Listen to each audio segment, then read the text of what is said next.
Mesdames et messieurs, bonjour, ravi de vous retrouver pour cette nouvelle édition de Midi Pile. Au sommaire de cette matinée, nous parlerons de Donald Trump, bien évidemment, de l'exposition d'Osiris à Zurich, mais aussi nous parlerons de 7e art avec une bande-annonce que nous vous avons sélectionnée.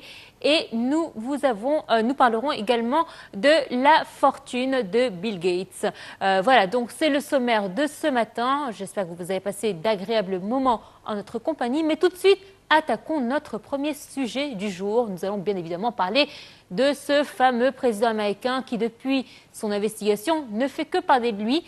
Pas uniquement sur le plan politique, mais également sur le plan personnel. Alors, tout de suite, je vais vous proposer, on va jouer un petit jeu. On va regarder l'image qui va s'afficher à l'écran. Je vous propose de voir tout de suite donc cette fameuse image que nous voyons. Alors voilà, c'est Donald Trump avec un document officiel apparemment. Et je vais vous montrer quelque chose de particulier, ce qu'il va faire tout de suite.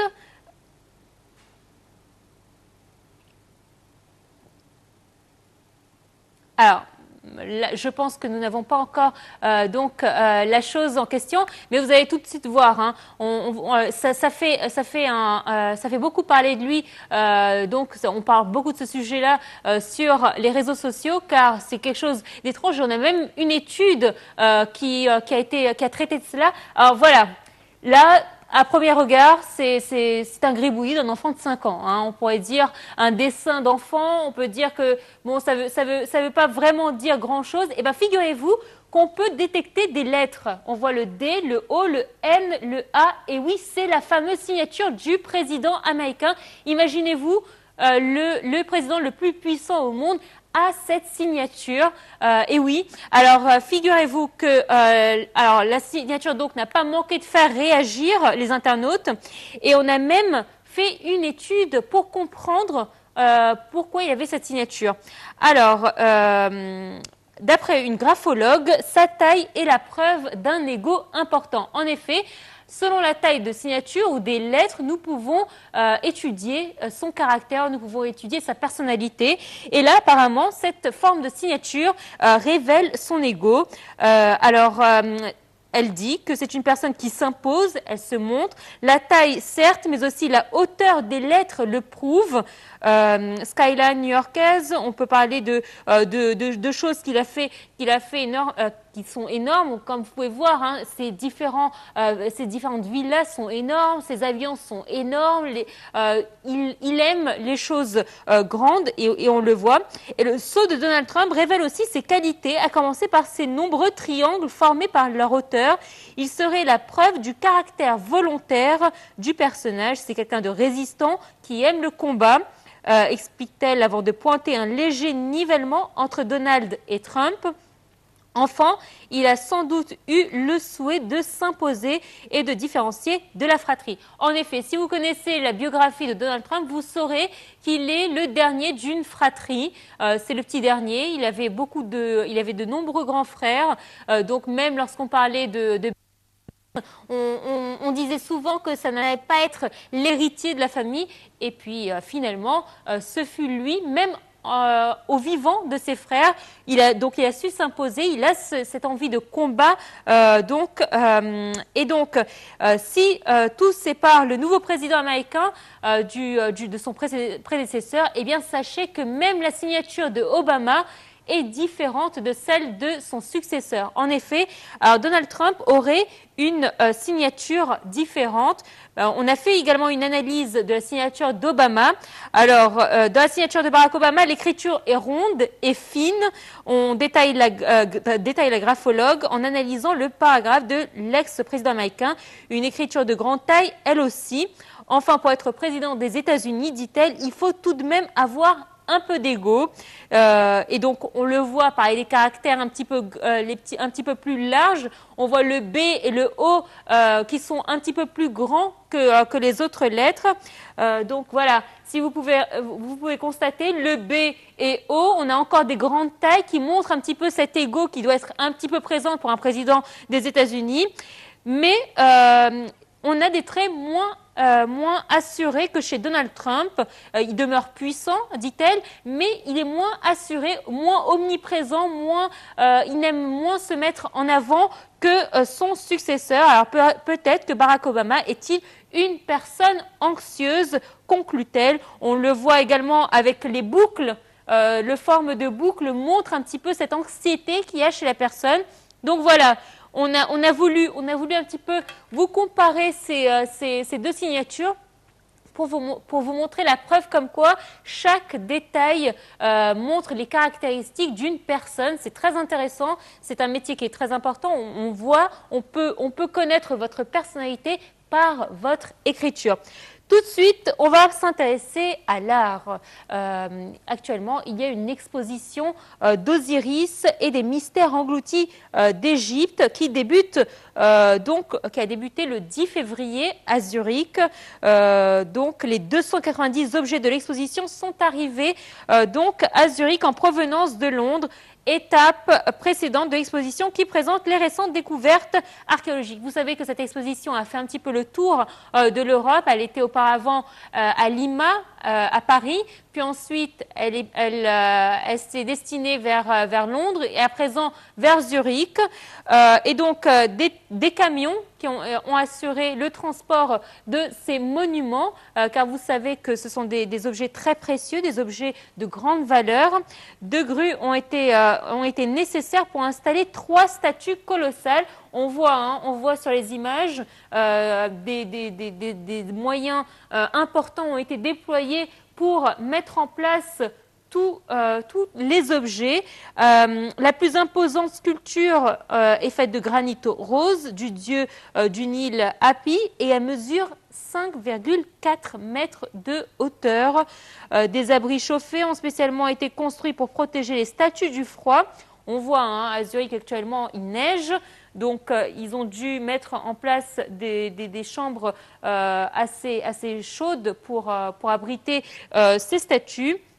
L'exposition Osiris, mystère englouti d'Égypte, présente donc 293 pièces, dont 250 proviennent des fouilles sous-marines effectuées par l'Institut européen d'archéologie sous-marine en collaboration avec le ministère égyptien des Antiquités.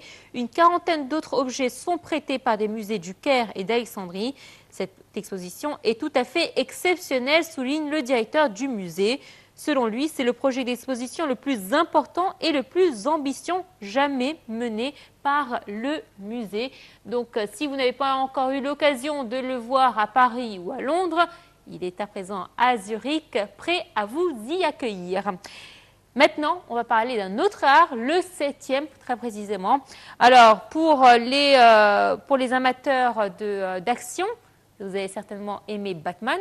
Vous avez certainement aimé les séries des épisodes consacrés à ce super-héros. Et il y a un nouveau film d'animation qui sort bientôt sur les grands écrans. Il s'agit du film de Lego Batman. Alors, c'est un spin-off autour du personnage de Batman. Dans ce nouveau film, le pire ennemi de Batman n'est pas le Joker, comme on a l'habitude de voir, mais au grand désespoir de ce dernier, c'est Superman, 2 grands héros qui s'affrontent. On brise le mythe parce que vous allez voir, les enfants, c'est soit on aime Superman, soit on aime Batman. Là, les 2 héros s'affrontent. On l'avait vu dans Iron Man également, lorsque Iron Man affrontait Captain America. Là, c'est un autre genre, avec 2 grands super-héros d'enfance de générations différentes qui vont s'affronter durant ce film. Tout de suite, je vous propose de voir ce combat unique en son genre à travers cette bande-annonce.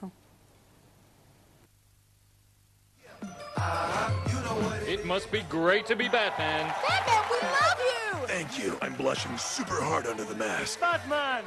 Pray God. Thanks, Batman! I can only imagine he's going home right now to party the night away, surrounded by friends and lady activewear models. Hey, computer. I'm home. I'm home. One is the loneliest number that you'll ever do. Master Bruce. Your greatest fear is... Snakes? No. Clowns? No. It's being a part of a family again. No, now it's snake clowns because you put that idea in my head. Sir, you need to take responsibility for your life, and it starts by raising the young orphan you adopted. I thought I was being sarcastic. Hello, secret camera. What? It's the Batcave! Oh my gosh! Look, it's the Bat Sub! Don't touch that. The Bat Zeppelin! Don't touch that either. The Bat Kayak! Do I get a costume? I love it, but his pants are just a little tight. I got an idea. It's better! I can only look you in the eyes right now. Hi, Batman! No way! Come catch your greatest enemy. Superman is my greatest enemy. Superman's not a bad guy! Then I'd say that I don't currently have a bad guy. I am fighting a few different people. I like to fight around. Hi, Barbara Gordon, new police commissioner. It's my dream for the police force to team up with Batman. What? Wouldn't that be better? I hate everything you just said. I'm falling! Gotcha. Nice. Initialize master build. Got it. Here you go, 2 by Father. 4, I need 4 an by elbow. I 6. need a macaroni. Yes, we did it. Pretty cool, huh? Why did you build this thing with only one sheet? Because last I checked, I only had one butt. Let's go defeat the Joker. Woo! We're going on a family trip. I can wear my costume too. Well, luckily for us, you left your costume back. Oh, nope, under your clothes. That's perfect.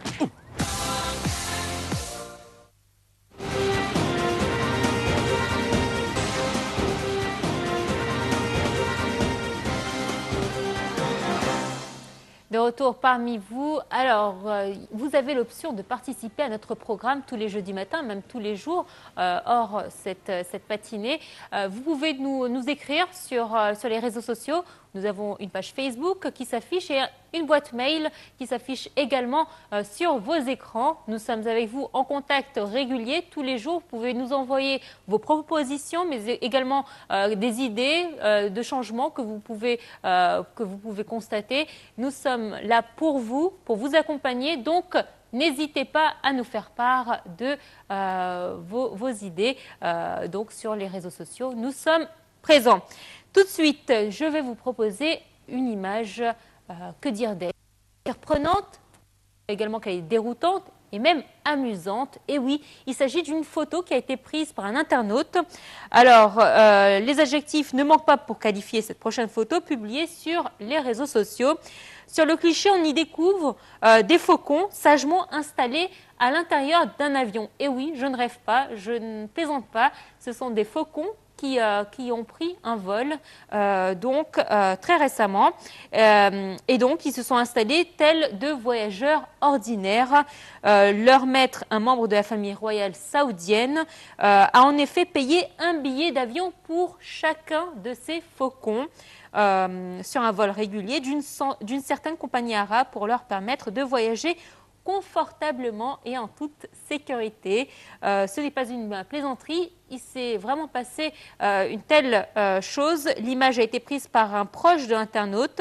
Les autres passagers de la cabine, visibles sur la photographie que nous vous préparons dans quelques instants, ne semblent absolument pas perturbés par la présence de ces oiseaux. Même si cela peut paraître quelque peu étrange, cette situation n'est pas inhabituelle au Moyen-Orient. Depuis de nombreuses années, voilà, nous avons l'image.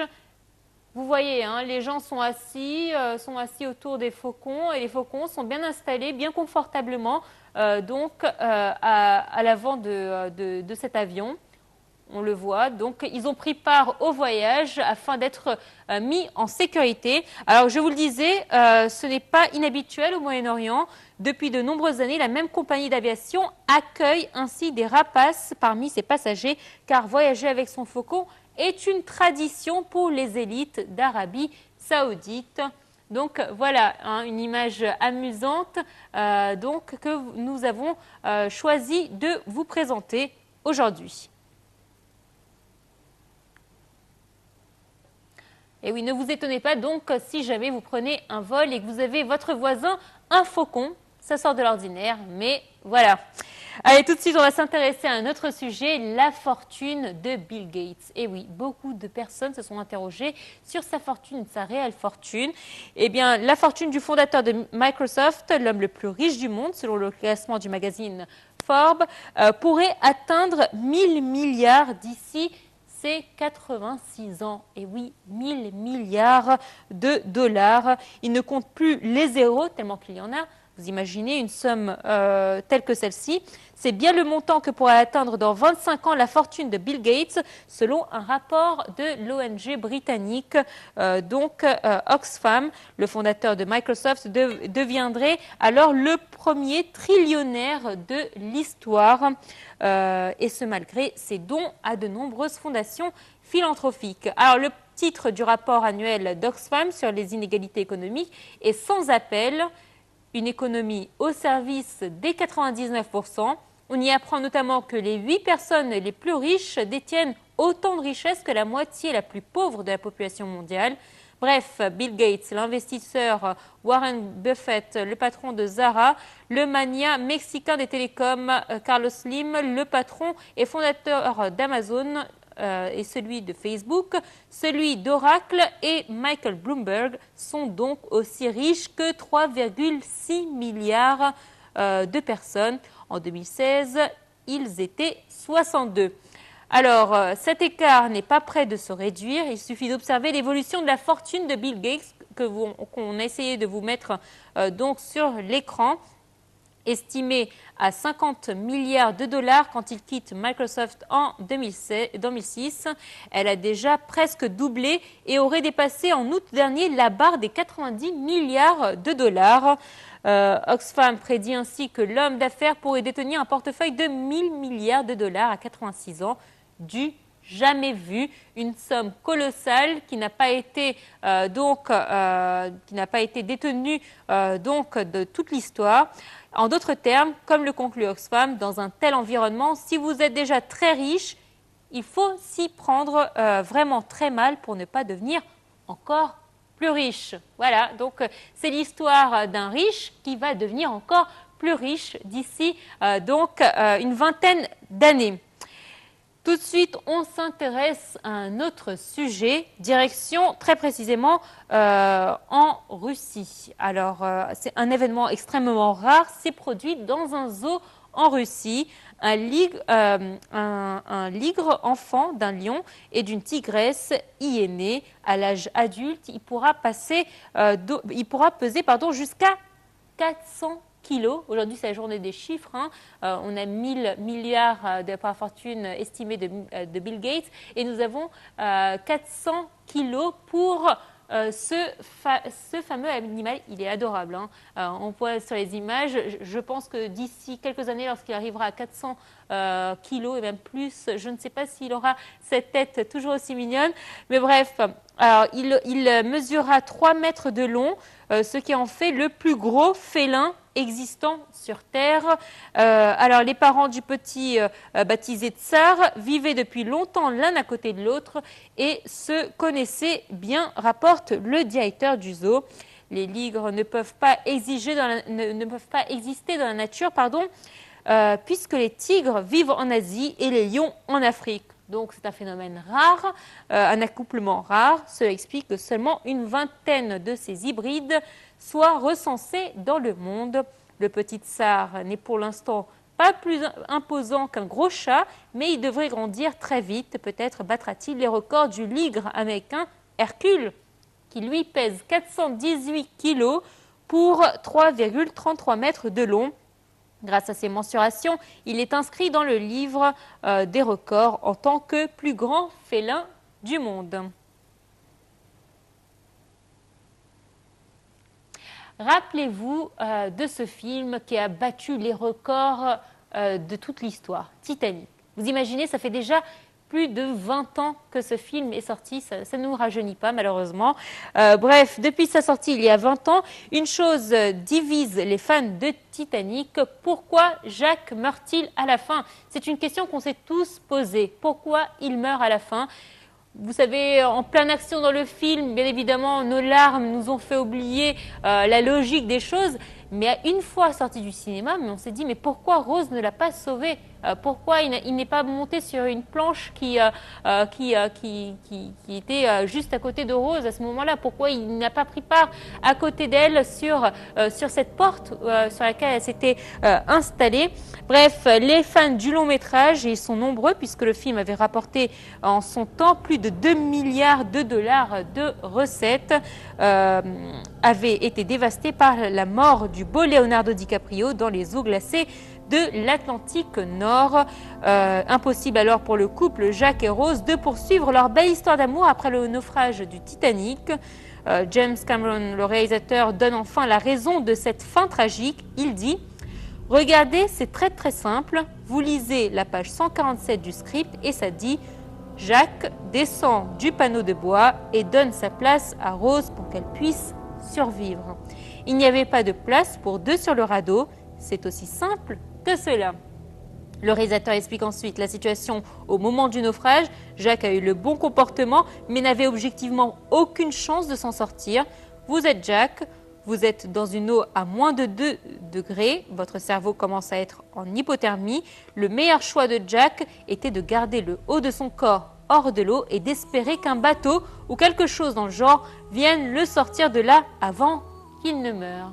Voilà, hein, c'est l'extrait très célèbre de ce moment dont on vous parle. En effet, on s'est souvent posé la question, mais pourquoi n'a-t-il pas pris une planche qui se trouvait à côté? Pourquoi il ne s'est pas mis à côté d'elle? Le réalisateur a voulu être simple dans ses propos.